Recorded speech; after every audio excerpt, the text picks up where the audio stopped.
Yo, what's up mga kapatid, magandang hapon po sa ating lahat. Yan, panibagong araw, panibagong update.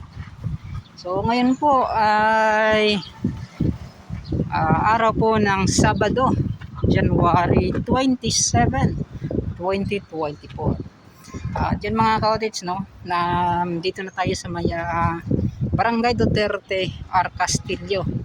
So ito, i-update naman natin sa may R. Castillo segment. So tingnan natin kung ano ba yung mga makukuha nating update, kung mga pangilang palapag earlier na, kung gaano po kataas yung kanilang na itambak na lupa sa ginagawang Davao Coastal Road. Yun.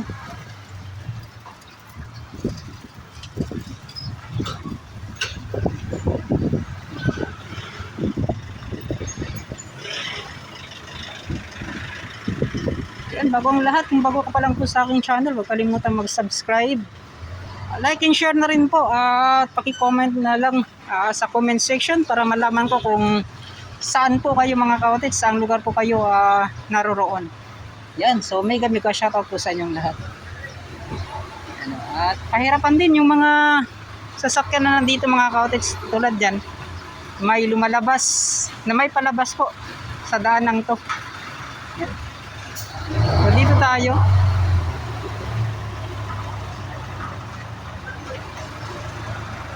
Yan.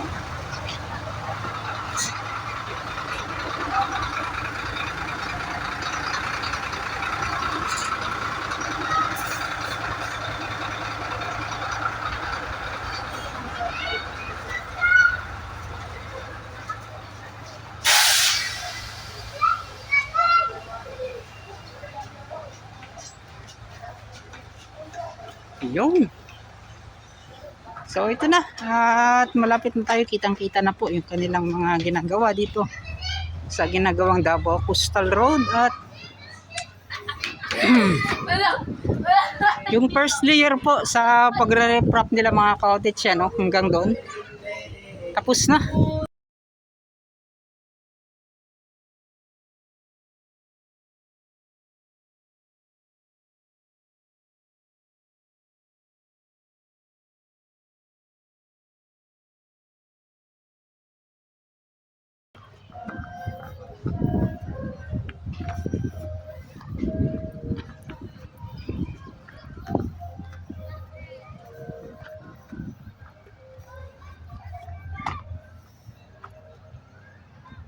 So wow na wow po dito mga cottage.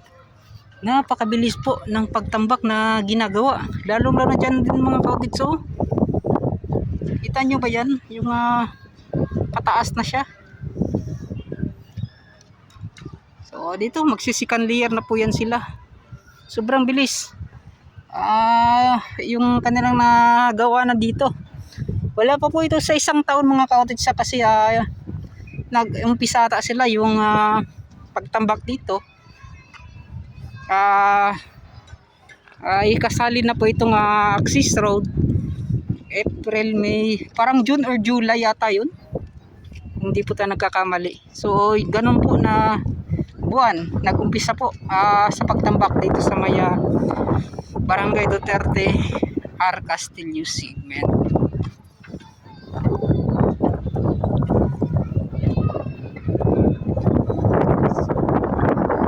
Yan, dito naman banda, napakalakas po ng hangin.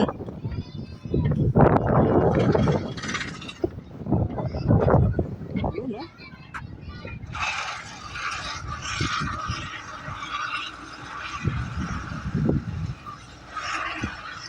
So kita nyo na po mga cottage kung gaano na ba kahaba yung naitambak na lupa dito sa isang nagsasubcon, itong Vicente Lau Company. Yan. So pupunta tayo diyan mga cottage.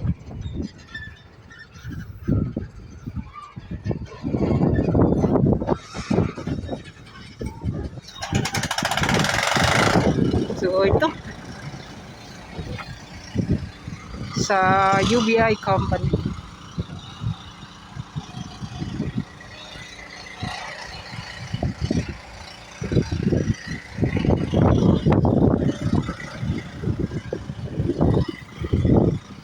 katulad ng mga cottage. So sinisimulan na nila na tawag niyan, yung pagbaon po ng mga sheet pile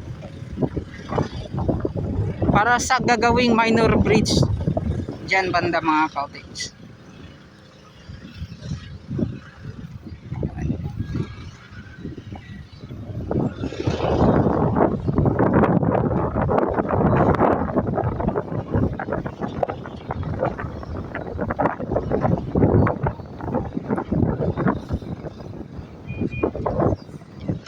Yung minor bridge mga cottage, malaking tulong din talaga sa mga mangingisda.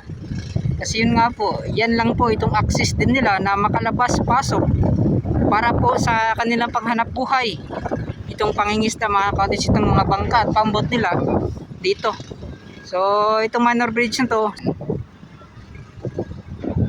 at ito yung daanan na ginawa po itong minor bridge dito sa Maya Castillo.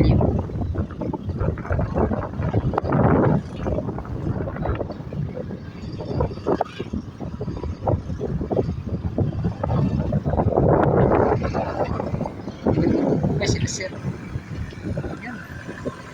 Boss, ang hapon, shout out. Yan, shout out kay sir. Mga cottage sir.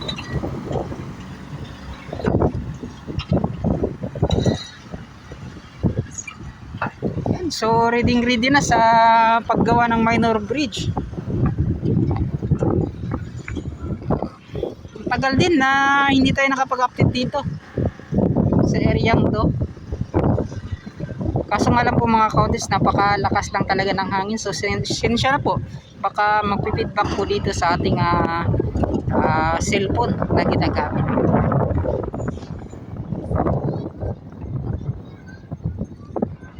So doon naman more on tambak.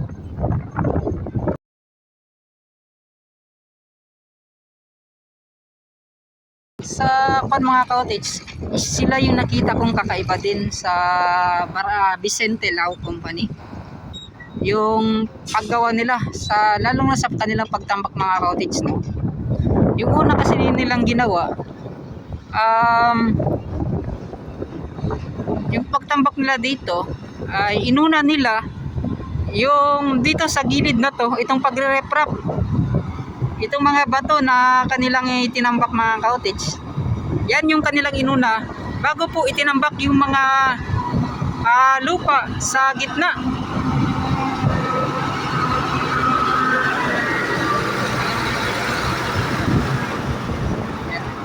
Oh, shout out kay sir. Boss, ang hapon, shout out. So yun mga cottage, at pagpatuloy natin. So ganun na, inuna nila yung pagre-reprap dito sa gilid na to. So diretso na po yan mga cottage kung ano po yung sukat ng ginagawang coastal road. So yan na po, hindi na po yan nila ginalaw. Yan. So at the same time, ginawa nilang access road hanggang doon po sa dulo. So yun po yung mga kakaiba na nakita ko sa kanilang ginagawa dito. So kasi yung katulad dito mga cottage, yung style kasi nila ay inuna po nila itinambak. Yung sa bawat tambak mga cottage, ginawan po nila ng tawag niyan. Bawat tambak nila, ginawan po nila ng yung geotube, yung sandbag na tinatawag mga cottage, yung dinalagay nila yung buhangin doon sa geotube para may pangharang po yan sila. So ganun mga cottage sa tambak, tapos harang yung geotube. So ganun para mapantay-pantay mga cottage. So dito naman yung first talaga na kanilang ginawa ay ito palang sheet pile yan mga cottage. Yung sheet pile sa bawat yan sa likod niya mga cottage, sa gilid. So ganun po yung inuna nila. Tapos dito naman sa kabila, pinahil po nila na ginawa nilang access road at itong ginawa nilang pagre-reprap. So ganun mga cottage yung kaibahan dito sa Vicente Lau. Yan. So goods na goods talaga din mga cottage. Kasi yun nga po, hindi na talaga sila mahihirapan sa kanilang pagtambak. Kumbaga yung sa gitna na lang talaga yung kanilang parang huling paggawa. Yan. So, ganun. Sana naintindihan po ninyo mga ka-cottage yung mga ating in-update. About dito naman sa itong kumpanya na to, itong Vicente Lao Company Construction. Ayan.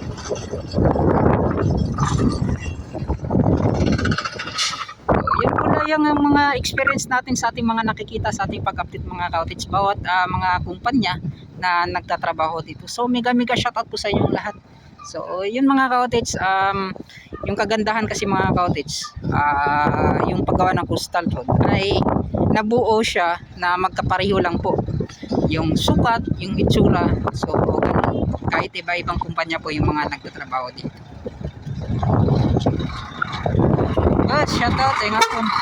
Oy, boss. So hindi lang po tayo lalapit doon mga ka-cottage kasi yun nga po medyo bad na yung hindi na katulad ng dati na makakapunta pa talaga tayo kasi hindi pa kasi ganun ka busy. So ngayon ay dito lang po ay pinapasilip lang sa inyo ng malayo. Yan, para mas may update tayo at makita po ninyo. So doon banda mga ka-cottage, so sa sa barangay Sentro Agdao, yan yung may beach kasi yan, beach light kasi dyan banda mga ka-cottage. Ngayon parang hindi na ata siya parang beach light yan. Hindi na po itsura ang beach line kasi may mga tawag niyan, hindi natin mapan, parang may mga nagkakalat dyan. So yun mga ka-cottage, so maganda kasi talagang makapunta dyan para may pasilip sa inyo yung sa dulo. Kasi dati nakakapunta tayo dun sa dulo.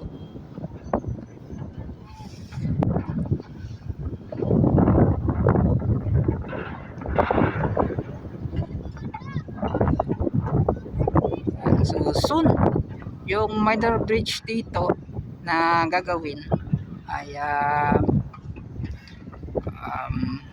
magagawa na. At akala ko talaga yung Weng magtatrabaho dito mga ka-cottage. So may shot pala sa Weng company. Oy, shout out nila siya. Yan, shout out.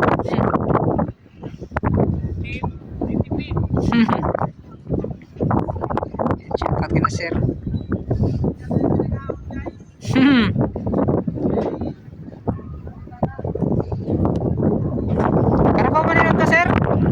Karang pa man niyo to? Mao. Sana ko na sa alaon na 133 na.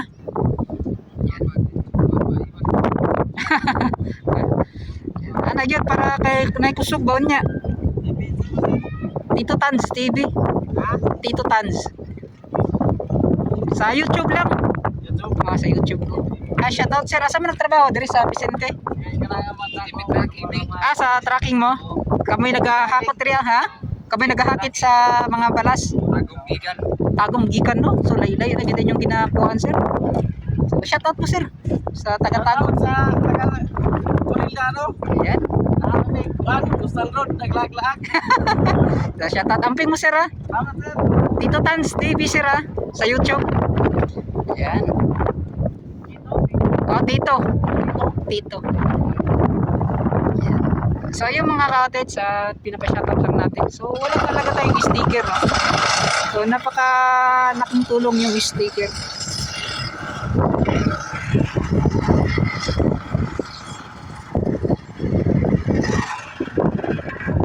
So ito mga ka-cottage siguro ito lang po muna yung mga maipapakita ko.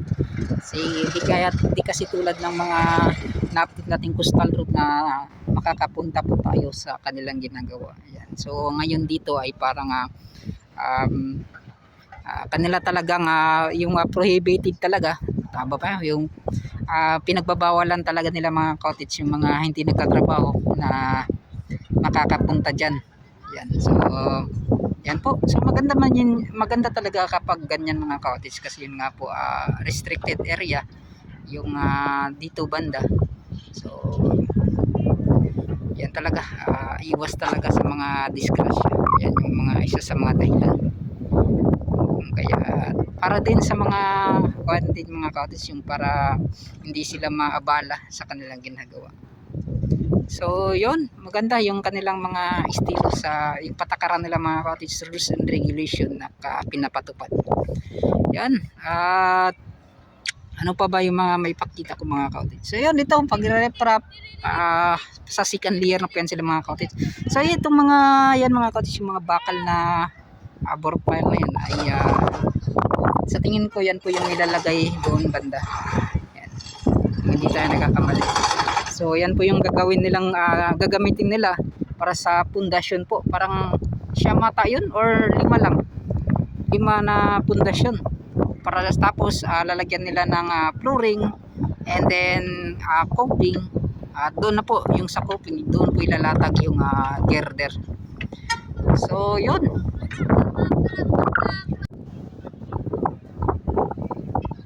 So yun, what's up mga cottage, dito na tayo sa nanghingi tayo ng permiso kay Chief para makapag-update. So yun nga po mga cottage, ito yung mga nakikita natin na pagsisikan layer na talaga. So napakabilis ng mga pagbabago na nakikita natin dito sa area po ng Vicente Lau. So dyan na po yan sa may Barpa, yan sa unahan, tapos Leon Garcia. Yun, at wala pa po talaga 1 taon sa kanilang pagtambak itong dalawang kumpanya na nagtatrabaho dito. So ito nga yung at saka Vicente Lau. Ganun kabilis yung progress or yung paggawa nila ng coastal road dito pa sa huling bahagi. Ito nga C7 na or C6 sa mga kautis. Ito nga parang coastal 6 ata yan.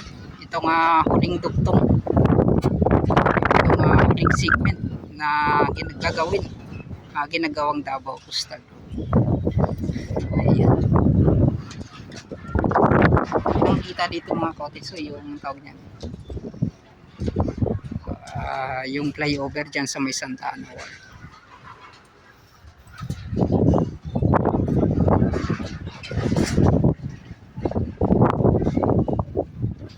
So siguro yan, hanggang dito na lang mga cottage, pupunta pa tayo dyan sa may Santa Ana Wharf. Ayan. So titingnan natin ano ba yung mga natapos nila sa paglagay, sa pagpile po ng modular segmental blocks mga cottage na kanilang ginagawa. Yung kumpanya po ng nagsasubcon, yung Concretic INC. So yun. So maraming salamat. So hanggang dito na lang. Papaalam po ako sa mga solid supporters natin, solid viewers and subscribers. Mag-ingat po kayong lahat. So mega shoutout kay Sir John Impasis, yan mga kapits, mega shoutout kay Sir Patrick Earl, kay Ma'am Gumala Bryce, kay Sir Leo Sunega, kay Sir Cordoba, yan sa Garinel, yan, yun po ba, siyempre sa Esperanza, sa kay Ma'am Esperanza at De La Cruz family, kay Sir Joe Perez at Vincent, yan, mega shoutout. So hanggang dito na lang, kapalang po ako, yan, walay na.